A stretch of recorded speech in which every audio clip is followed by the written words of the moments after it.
Hello, everyone. Thank you for tuning in. I am JayLee. This is JLeesCorner. This is our review for Love at the Lockup Season 3, Episode 18. It is the season finale of this set of people or whatnot, but we're going to leave that be. If you have not done so already, make sure that you subscribe to my channel to become a JayBird. Dun, dun, dun, dun, dun, and all that goodness and stuff. Okay, now I watched this on Friday and I could have reviewed it on Friday, but I was tired on Friday, so it's currently Saturday, like 9 o'clock, so y'all would get this sometime either this night or early Sunday morning or whatever. I saw the comments and tags. Did you do it? Did you do it? Did you do it? Nope, not yet. I am here now in a better mood. I am more relaxed. I am more non-sleepy, so that's what it is and whatnot. But do not forget to also like this video, comment in the comment section, share it on your social media by hitting the little share button. You can also always remember to relax and to relate and to release, to center yourself and everyone around you, and as always, inhale and exhale to remember to breathe. Okay, you can also follow me on IG and or Twitter at J_Lees_Corner, and all of that information is where in the description box below. Now it's Maurice and Jessica's wedding day. Okay, and she getting all dressed up, whatever, talking to her mama and everything, and she just hopes and pray her sister will show up to the wedding, because the mama told the sister about the wedding, told the sister about the baby on the way and whatever. So she's like, I hope the sister may pop up. The mama said I talked to her and she went home. I think she may have thought about some things and she may really show up, and we do see her sister does show up to the wedding. Okay, and I'm like, okay, they all look alike, so it's fine, and it's fine. And so they sit up there, whatever, and talk a little bit, and they have a whole little moment. They had everybody leave out except her mom, and the sister, and they chit chat. Now I seen some people asking me in my last review, why the sister gonna be racist? It's because she don't like Maurice. It was how Jessica made it seem like my sister found out I married some black guy who's in jail. My parents may not like him. She made it seem like the issue with him was that he was a black guy from jail. Okay, that is why I said that. Now the sister supposedly, allegedly, was on social media saying the reason her and Jessica had not talked had nothing, or the main issue was not him. It was the sister and other things that she had done in life that the sister did not agree with. So Jessica blamed that man. I didn't do that. That was her. Now at the house, Maurice is there with all the black folk. Okay, all the black folk at his house. His cousin, his best friend, the kids, his mom. His mama was there. Where the mom at? His mama was there. His auntie. You know what I'm saying? I don't know what them kids was. Was all there around there getting dressed or whatever. And so it was a whole awkwardness, when Jessica daddy got there, one white man and whatnot, but it died down or whatever. It was fine. Now they on their way to the wedding. Okay, the black folk is, at least the dudes were. I think it was him, his best friend, his cousin, on their way to the wedding, and they ran out of gas. How did that happen? I'm like, did nobody think to put gas in the car? So his homeboy had to run to the gas station to fill up a gas can and put gas in the car for them to get to the wedding. I'm like, why would Maurice run? I guess he didn't want to be funky before going to the wedding. But I'm like, the friend is in the wedding too. He gonna be funky? Girl, I don't care. Anyway, so he get back with the little counter thing or whatever, and they get married or whatever. Had on their little suits. It must have been cold because everybody was Birdman hand rub. So his best friend is the dude with the short cut hair. His cousin is the dude with the dreads. I'm like, clear. Is they wearing each other's stuff? I feel like the not bald head, but the dude with the haircut jacket looked like it should go with the dreadhead dude's pants and vice versa. Or maybe that was a style. Maybe it was supposed to be mismatch up top, bottom top, or whatever. I don't know. We also seen her dress look great. We seen her dress in the last episode and everything. Her daddy and him was matching. I guess that's fine. It was a nice little wedding. Okay, look, they love each other. That's fine. We're not gonna say nothing about that. They love each other. Where they at together. Boom. Together, getting married before God. And he like, okay, it was amazing. Now that we together and remarried, because they got married in prison, but it was a prison wedding or whatever. And so he said, we together now, and nothing and no one Okay, not no one come in between us. And I have all my life, the whole time I was in prison, I kept thinking of this wonderful moment of having this wonderful wedding. That's all I dreamed about in prison. I'm like, sir, I have one good old question for you. Where is your daughter? Everyone was there except his daughter. We heard him mention the hat or hair of his daughter, who, I miss my child so much. He ain't said shit about that kid since that one time we seen him go visit her. I'm like, now is that the producers cutting out his daughter? Or was it him not worried about his daughter? Okay, but anywhere you go, they married. Congratulations to the couple. Dylan and Heather. We see Dylan first, okay, cute old handsome Dylan. Okay, we see him or whatever. It's like it's been 2 months, okay, since he's been out of prison or whatever. And at this point, he is still on parole, but again, he's been out of prison for 2 months. Now, he lives in a 2-bedroom apartment in Chicago, okay? It's a nice ass, look at that. Girl, he got stainless steel stuff, okay? He got utensils, okay? He got steak and wine glasses. His refrigerator has a whole little ice thing on it. Honey, this is a man 2 months out of prison after being in prison for 5 years or whatnot. Now I'm like, what's going on here? Now he said, I currently work and have been working with I work in marketing with a company that does whatever with renewable energy products. And I'm like, oh really? Now I followed him at one point on his IG. Like when the season first started and we seen him, I found his IG and I'm like, and he was doing that then. I'm like, and I'm like, he's so different. He seems so vibrant or whatever. So I already knew he was working and doing something. I didn't want to tell y'all that. But again, he said he's making more money now doing that than he did when he sold drugs. Like, had I known this, I would have never sold drugs. See, so many drug dealers just don't know the other options you have besides selling drugs. I told y'all with my car insurance. My car insurance went up in price. I'm like, am I gonna sell drugs or coochie? And I decided to start a YouTube channel instead. There are other options to make money than selling drugs or selling cooch. Anyway, his mom stopped by. That's what we see over there, cooking too.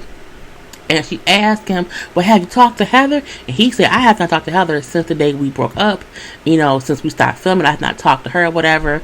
And so they broke up 2 days. Honey, 2 days after he got out of prison is when he and Heather broke up, whatever. He says it's crazy to think that, for the 5 years I was in prison, we was good. But 2 days out and we couldn't make it, it's really, really sad. I loved her. I will always have love for her for, staying down with me for 5 years. But I wish her the best from over there and whatnot. Now, we also seen Heather. Okay, Heather was also, on here, whatever, saying, I've always done modeling stuff. It's usually with sex stuff. I'm like, Heather, we don't care. Heather says Dylan was not acting right when he got out. I said, bitch, how? Who, what, when, where, and how was Dylan not the one acting right? Heather act like she is a crackhead. Okay, Heather acted as if she was really either fiending for some crack, coming down off some crack, or maybe here, I don't know, off of drugs, okay? And it wasn't weed. Anyway, because weed is a chill out. Weed don't get you like that. She was on some kind of narcotic, okay? Anyway, she said he was distant and it didn't feel the same as it felt when they was in prison. And I'm like, how did you feel passion in prison? But not the house, and go say when he touched me, it wasn't as passionate. He was only out for 2 days, technically a day and a half, because he got out there one day, and the following day is when y'all broke up. You did not even give him a chance to be distant.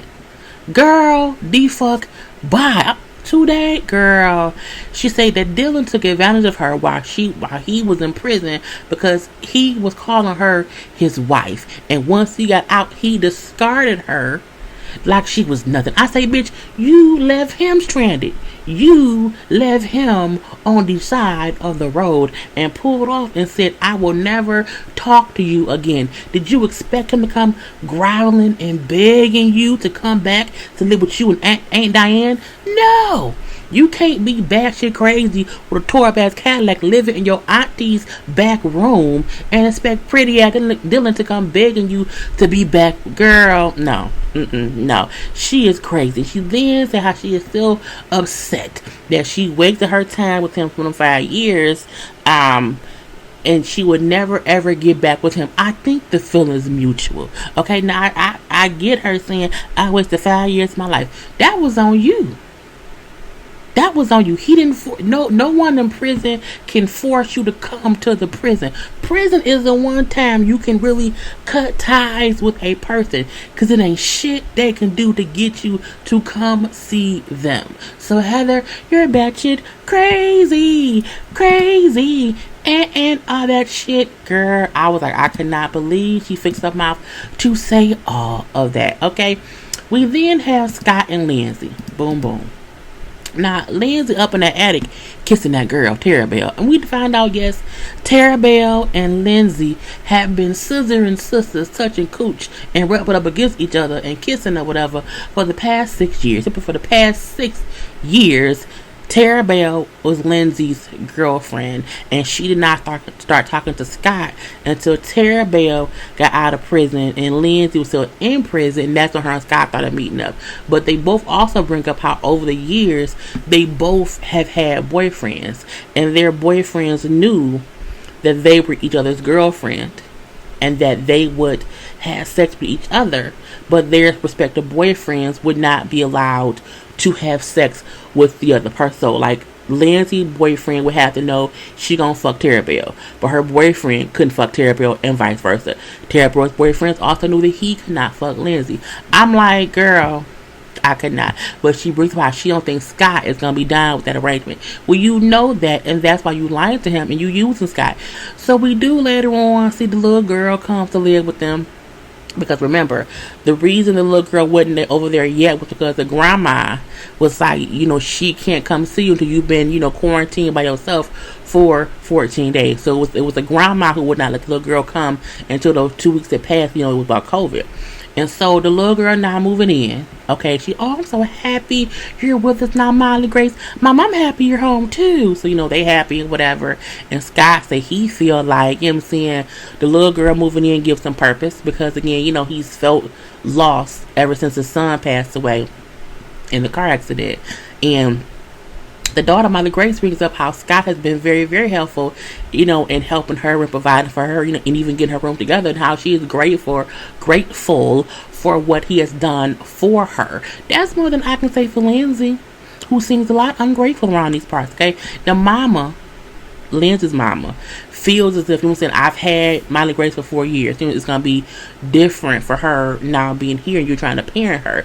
But we have to remember that because her life has been so, weird and whatnot, and she wants to come back and live with me, we have to agree to let her do that. Like, it's all about what makes the little girl feel more comfortable and whatnot, and they both agree that's fine. The mama know her daughter probably up to some bullshit, but she also hopes her daughter will stop backsliding to the old ways of her life and will grow the fuck up and be a parent. So Lindsay brings up how, I guess me and Scott maybe, because the mama like, I hope you and Scott can, be together and be happy. And she said to her mom, like, it's only been 2 weeks. I've only been out for 2 weeks, so we'll see how it goes. Like, I don't know if he's going to be my forever. And I'm like,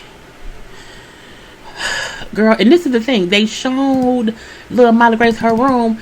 There's literally a room for Molly Grace downstairs. Like, it's a room made up for her. I don't understand while they are trying to make a room for her up in the attic, if there's a room already, that's perfectly, it looks nice. I mean, she may want a bigger bed. She may want a full-size bed and not a damn twin-size bed because she's, like 13 or whatever. But again, I'm like, why are y'all building her room in the attic? I'm like, I'm going to let that be and whatnot. So, they all do sit down, like, the little daughter, her and him. And, she brings up, like, I'm going to work things out or whatever. We're going to be together and whatnot. I'm like, girl, by Scott say, it's going to be what's going to be. We'll take it day by day or whatever because, things aren't perfect. And he brings up how, there have been signs of some bullshitness from Lindsay, but he going to see how it goes and whatnot. Because he said he's concerned that she may get, right back up with people who don't have her best interest at heart. I'm like, she already has Tarabelle's ass, okay? But I'm going to leave that be. Honey, move on from this shit. Anyway, John and Christiana. Now, we know she got to go back to prison, okay? And, you know, now she brings up how her relapse was crack cocaine, okay? She was out there smoking crack. I'm like, girl. Anyway, she brings up how she know she really has to turn herself in because she does not want, you know, the police coming to his house, kicking the door in or whatever, and trying to get her. And then that would end up getting, you know, John in trouble, her mom in trouble, and the sister as well. So she like, I'm gonna go because I know I need to get the time over with or whatever. But I am worried that my mom, you know, could possibly pass away while I'm in jail. So she hugging her, you know, saying about her mom is very, very emotional. You know, she's saying about her sister's very emotional, whatever. The mom is like, I'm worried that she may die. And the only time I know for a fact that she's okay and that she's safe is really when she's in prison, because again, when she's out of prison, she's always, you know, on drugs. And, you know, it's just a bad thing. You know, who knows if she'll OD or whatever could happen to her when she's out and she's not fully clean. So again, you know, but she also like, I want to be able to spend time with my daughter, but it's just so hard because again, she's still caught up in the drugs and everything. So they taking, you know, the sister and John, you know, was going back to the prison or whatever. And, you know, John said, you know, her turning herself in is something different because she's never turned herself in. Like she's always just, you know, ran and let it be gone. He said, but it's tough, you know what I'm saying, for that. But he know that's something that they have to do. John brings up how it's really, really hard for him, but he can't show how much he's in pain for losing her. He can't be crying, you know, because the mom and the sister and her are like breaking down or whatever. But he like, you know, I can't do that because I have to be the strong one for them. So it doesn't matter how I feel, you know, I have to be strong for them.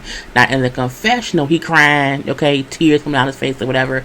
In the scene, he's really just not saying much at all.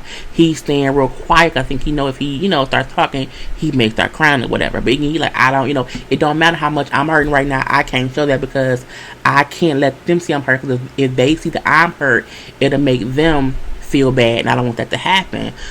He says I have to help them. He said I have to help them survive this, even though they have no idea how much it hurts me. And she brings up how she just, you know, no, he says he has never been in love like he is with her. You know what I'm saying? He does not know, you know, what the next few months will be, but he just knows he is in love with her. He don't want anything to happen to her. And I'm like, okay, now she turned herself into jail.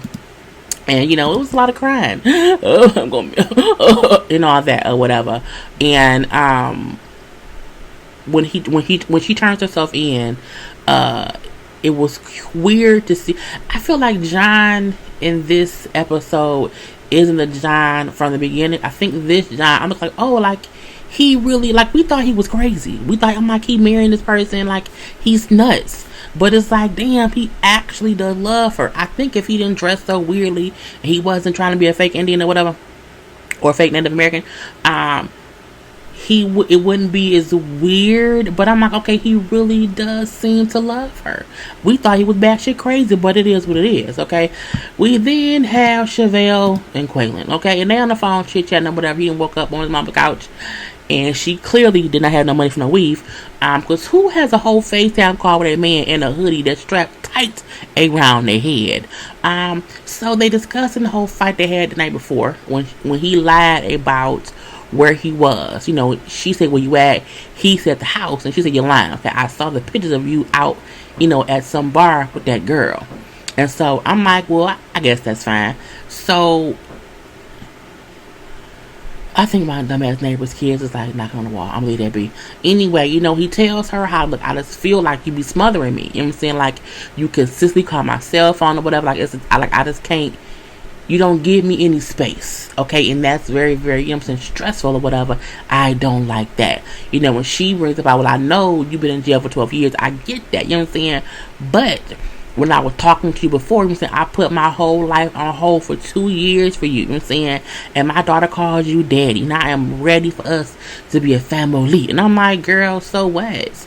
You may be, anyone who wants someone to marry them, who are telling them, I'm not ready for marriage, is stupid. You're dumb. To me, that means you don't even really want a marriage. You just don't want to be single anymore. And I feel like that's dumb, because no one should get married just to be married. You should get married because y'all are both ready for that commitment. But I think Chevelle don't know shit about being committed because, I mean, she wearing a hoodie. Anyway, so he like, look, I get that you're ready. I get that you are ready for a family, but I'm not ready. And marriage should not, come until we're both ready. And I'm like, I wish she knew it or whatever. And she's like, well, I'm tired of waiting. He's like, I want marriage, I'm tired of waiting. Girl, it's just dumb. And then when she said she wouldn't go on some errands with the daughter or whatnot, he then said, oh, can I say hi to her? And she said, well, no, I don't think that you should talk about her until, we figure us out. And why I get why she said that, but that was a good thing to do before he came home. Like, you can't want to then, kind of hold the little girl, away from him as punishment. Thinking, okay, if I don't let him talk to the daughter, he gonna have to talk to me. I'm like, who? Somebody find out where that girl daddy at, okay? Because I need to know. Anyway, so now he like, well, I got to figure out like what I want to do because I don't want her to, leave me. I'm not ready for marriage. I'm like, she dumb. Gunny dumb diddy.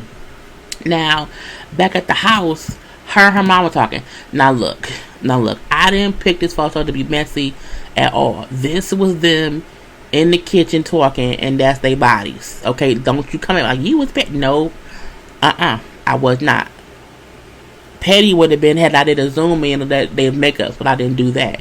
Anyway, so at the house, her mama and her chit-chatting or whatever, and she brings up how Kweilyn, exchanged his mind since coming home. Like when he was in prison, it was all, I want to be with you, we can get married or whatever. And now that he's out, he is just in how he needs more time to be ready for marriage. I'm looking like he can't even afford a wedding or a ring. Does he have a job yet? Who wants to get engaged to a man who was fresh out of prison and don't have shit going for themselves just yet?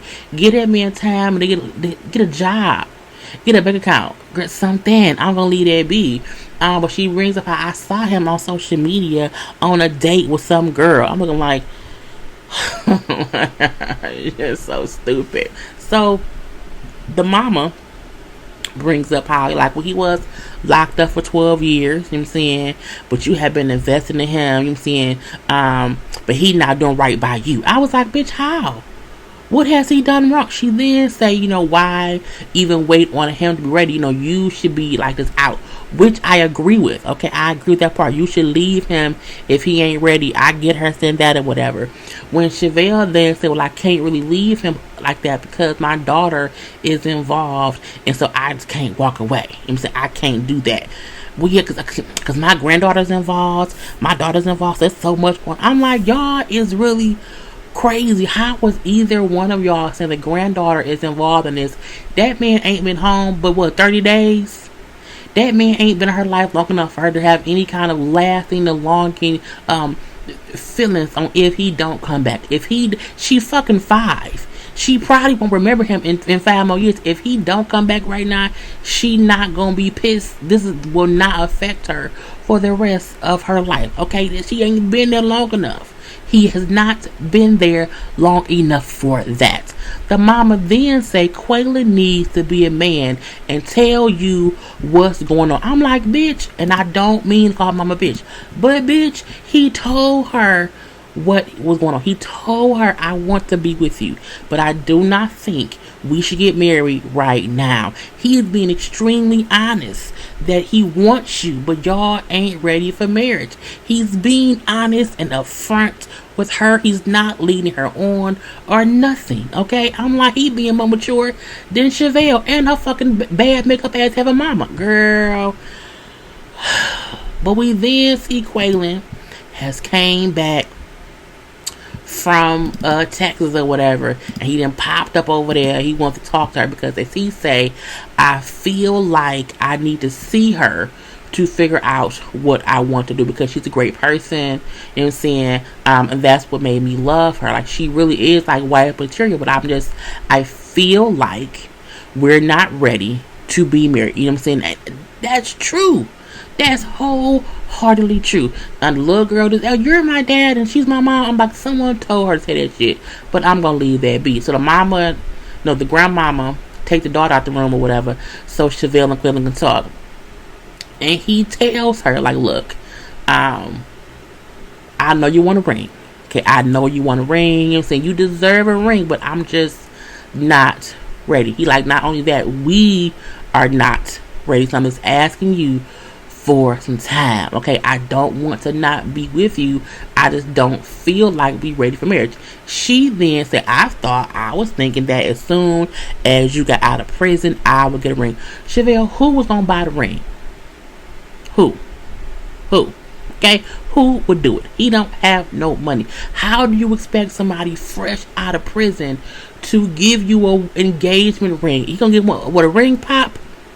Girl, the fuck bye. And, so she listened to what he's saying. He said, so how do you feel? She said, okay, I'm committed to you. Okay. No, he said to her, I'm committed to you, but we both need to get on the same page and just kind of get better, and then we could, talk about being engaged and getting married. So she then does say, I agree. Not I agree. I understand what you're saying, and okay, for now, I'll be patient for now. But again, I did wish I got my ring as soon as you got out of prison. And I'm like, Chevelle make bad decisions, okay? She in fashion, in makeup, and wigs and hair, she makes bad decisions, and I'm like, girl, leave it be, okay? And last but not least, we have Sean and Destiny. Now, Sean and Destiny is meeting up with Kelly, okay? With Kelly, I'm gonna put Kelly above them. Boom, okay? Now they sitting at the table, okay? Now Kelly get there, she tell us, let me say, look, I may be little, but I'm feisty, okay? I'm feisty because I'm Italian, so she better not fuck with me. I don't take no shit. I feel like Destiny is used to pushing people around and being a bully, and I feel like Kelly is her match, okay? So Sean tells Kelly when she sits down, you can't call me every day because it's disrespectful to Destiny. And I'm looking like, how is the mother of your 6 children calling you about your children disrespectful? Now, this is my thing. If I've never dated a man with that many kids. My ex has that many kids. Now he did not have that many kids together. But I feel like if I'm dating a man with kids, and if the mother of his children is calling him, and they're talking about the kids, I don't care. I really, really, really, really don't. As long as they not trying to get back together, I don't care. I would want to be on good terms with her because, again, I have to be a stepmom to her children. Destiny has no want or no need or no desire to be a stepmama to them kids. So she feels as if I don't want to have anything to do with them kids or with Kelly, he should not either. He should deal with the kids on his own. And I'm like, that ain't how it works. That's not how co-parenting or even parenting works. This is not. So Kelly like, look, if I have to call you about the kids daily, I'm gonna do that, okay? She would just have to deal with that. I don't care what you're saying and whatnot. And Destiny's like, when your kids are old enough to call him on their own, they don't need you to call. She's like, they don't want to call him, okay? They do not want to talk to him, and don't you talk to me like that. I think she had cussed at her or something at that point or whatever. She then tells Destiny that you stepped into this, okay? You stepped into this situation, whatever, and that's your fault. We have kids together, and you need to just deal with that. Destiny then said, I don't care. I don't care about that. And they fucked it back and forth. Now, Sean is literally telling them, well, I'm sorry. Sean is really telling Kelly to kind of calm down. He's also trying to calm Destiny down or whatever, but he's really going at Kelly on Destiny's behalf. And Kelly like, the fuck, nigga, what? And she's just like, okay, you on some bullshit. I'm gonna stand up for myself. And I feel like Kelly was backing Destiny into a corner because, again, she felt like, okay, if I'm being a bean bitch, if Sean is this name Sean, whatever his name is, yeah, he's Sean. If Sean is also on my side, that's gonna kind of make Kelly back down, and it did not. And the fact that Destiny kept on saying, "I'll beat you up," she's like, "Do something, okay? Do something. What you gonna do?" I'm like, right, what you gonna do? Nothing. She also told her, you're a bad person, whatever, you have a criminal history, and I would prefer that he was with somebody who was just nicer. I don't trust you, okay, and that's that on that. And then technically, you're ugly. I'm like, she's not ugly, but she do bring up how her and Sean are now engaged and getting married. And Kelly said, I don't care. That's your problem. You know what I'm saying? But at the end of the day, we have kids and that's what it is. And then, again, a little bit of fussing, ensued or whatever. And then Kelly said, well, like, this is the thing. If you don't want to talk to me, then you can't talk to your kids. And Sean said, well, I'm with Daphne, so it is what it is. And I feel like, should Kelly have said, if you don't talk to me, you can't talk to your kids? No. Because I don't think her saying that was fair. But as a mother, if your kids don't want to talk to their father and they prefer for you to do it, that's why she said it. And then on that point of it, I agree with. But at the end of the day, anyone saying you need to talk to me about our children, and if you do not want to do that, and you will not have any connection with the kids, that's the time to say, well, I still want to have communication with my kids. But he did not say that. All he said was, well, I'm with her, so it is what it is. And so you picking her over your kids, and he kind of did. Either that's what he did or whatever. Sean say he feel like Kelly is jealous because he's found love, and so she just pissed about it. I'm like, I don't think she care about that at all. And so him and Destiny leave. So at this point in time, when they leave, I'm so pissed. I want to beat her ass. I'm like, but you didn't do it. You swung on him, but won't swing on her again. She's full of shit. She's all bargain, no bite. She used to beat the people who was scared of her, like Sean, and not people who would beat her ass, like Kelly. So they downstairs talking. Kelly's upstairs. She can still hear them. And Dad's just like, it's just so dumb. You should only pay her child support. Like, you should not be paying any of her bills. Like, you should only pay child support, and that's it. Like, she should get a bills from you, whatever. And I'm not gonna put up with your child's mom. I'm saying that's just not gonna happen or whatever. And then Sean said he gonna change his phone number, so Kelly can't call him. Yes, he said, I'm gonna change my number so my kid's mother can't call me. It was just a whole mess. And then when when Destiny then say how I want to beat her up, I want to beat her up because she was rude to me, Sean then say, if you did, I would not blame you. I know you would do that, and I would bail you out if you did that. I'm looking like, what the fuck? Now he tells the police, he tells the cameras that he's going to talk to Kelly separately to clear things up so she won't be mad at him. So you're going to diss her and dog her and disrespect her to her face, but then say behind the scenes, behind closed doors, you want to be sure that she's okay. Sean, fuck you. Okay, fuck you. You fucked up ass mouth, whatever. You fucked as a human being, Sean. Fuck you. And Kelly, clearly Death is nuts. I don't trust her. I would not want her around my kids at all. So she's not allowed to be around my children. Like, it just ain't gonna happen. So back at the house,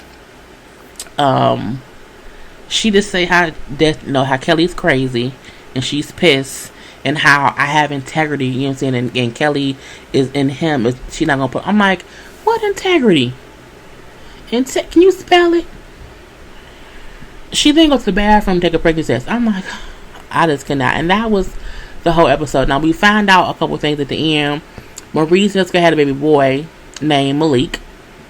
He got a job, and he's paying her dad back the money for the ring. Boom. Tyrese is still dating convicts. Okay, he's not dating Shonda, but he's dating other convicts. Now, Shonda do have a new boyfriend.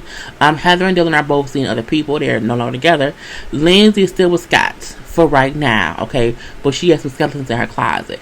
And I feel like for them to... we have to wait for a reason. You'll find out in a second. Kweilyn and Chevelle are still together, and they're in Kansas City, but they're not engaged or married. John and Christiana, she's currently in prison, serving 11 months. Okay, and John is waiting for her to get back out to probably marry her again on a goddamn pickup truck. Sean and Destiny are still together. Okay, I'm like, Lord. And she continues to spend his money. And Sean still talks to Kelly behind Destiny's back.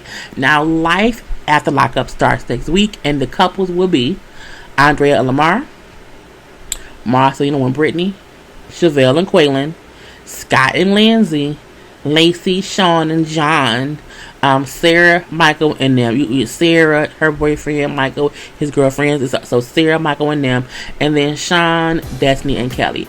So I'm here for it. Okay, I'm here for it. I will see y'all next Friday, and that is it. Peace.